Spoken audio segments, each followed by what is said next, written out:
So Curtis Blaydes was asked about the possibility of Alex Pereira, moving up to heavyweight and what that would mean for the heavyweight division. When he was asked this, he mentioned that he would, and I quote, "fuck up Alex Pereira." He was explicit in mentioning how, not explicit with like bad words, but he mentioned specifically how he would do it, and again, that's by taking him down. He said he would take Alex Pereira down at will, and even though Alex Pereira has some deadly flying knees, he believes that he'd be able to eat those flying knees and still get the takedowns. So what do I think? I don't think Curtis Blaydes is entirely wrong. That being said, again, this is another move up in weight. So these are heavier guys. They're going to have stronger chins, and they're going to have more power. And the real question is going to be the same question I asked when Alex moved up to light heavyweight. And that question is, will he adjust? Will his power transfer over? And it has for light heavyweight. No light heavyweight has been able to really, survive him except for Jan Blachowicz. And the question once again is, will Alex Pereira's power translate into the heavyweight division? I mean, if I'm a betting man, I'm gonna say yes. But again, I just said, Curtis Blaydes isn't fully wrong here. When upon immediately hearing what he said, I did scoff and laugh at him and say that he is completely wrong. But again, he's not fully wrong. If you're able to get past, that takedown defense of Alex Pereira, which is steadily improving, I believe you can really just take him down at will. But that's if you're great with the grappling, if you're great with takedowns, and if your ground game is that great. And it is that great for Curtis Blaydes. For other heavyweights, who are lower in the rankings, I don't really know. I do feel like Alex can definitely beat those guys, but when we're talking about top 5 heavyweights, I don't know. It's an interesting question, and it was an interesting comment. It was an interesting response that Curtis Blaydes made. It really was. So yeah, to Curtis's credit, there are a lot of variables, especially with size differential. Alex Pereira's power may not fully transfer over, and he may punch like a regular fucking heavyweight would punch.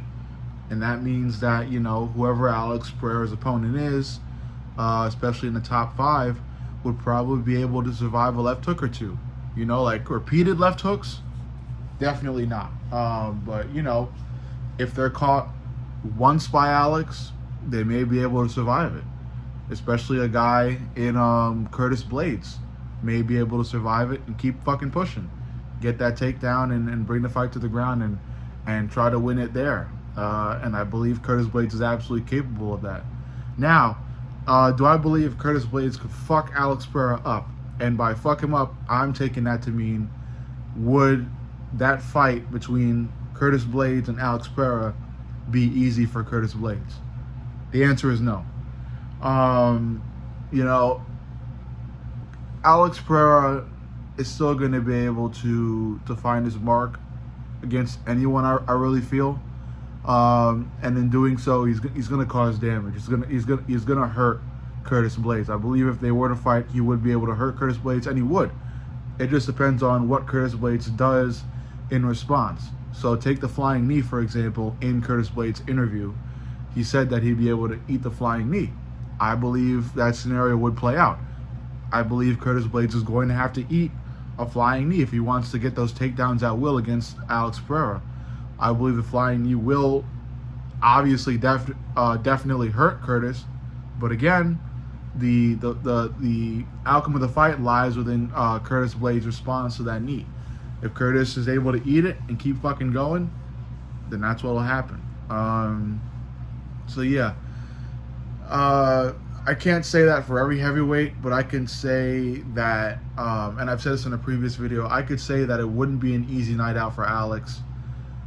In fact, it would be a terrible night out for Alex if he were to go up against 3 heavyweight fighters. And those 3 are Tom Aspinall, I'm going to put Curtis Blaydes in there, and I'm going to put John Jones in there. Curtis won't fuck Alex Pereira up, and I don't believe Alex Pereira will fuck Curtis up. I think, you know, the key to Curtis winning a possible fight against Alex Pereira is his response towards being hurt, because I believe Alex Pereira is definitely going to hurt him. And the key for Alex to win a fight against Curtis Blaydes is,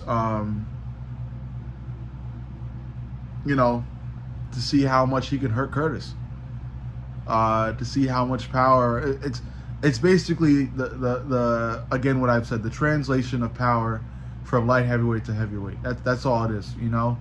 I believe his chin will be strong because, again, he's gaining more weight. But really for Alex, it's the power, because he has no, you know, he doesn't have a grappling offensive unless his opponent is like very, very, very shit on the ground. His prime offensive is going to be, you know, those kicks and those hooks. And that's really it, you know. And I believe both of those weapons can definitely be diminished moving up in weight. I think it's just up to Alex to keep that power with him, whether it's through a weight workout, whether he gets that power through weight regimens, or, you know, just through his natural biological self. It depends on how it's upheld when he moves up. But either way, it's an interesting topic to think about.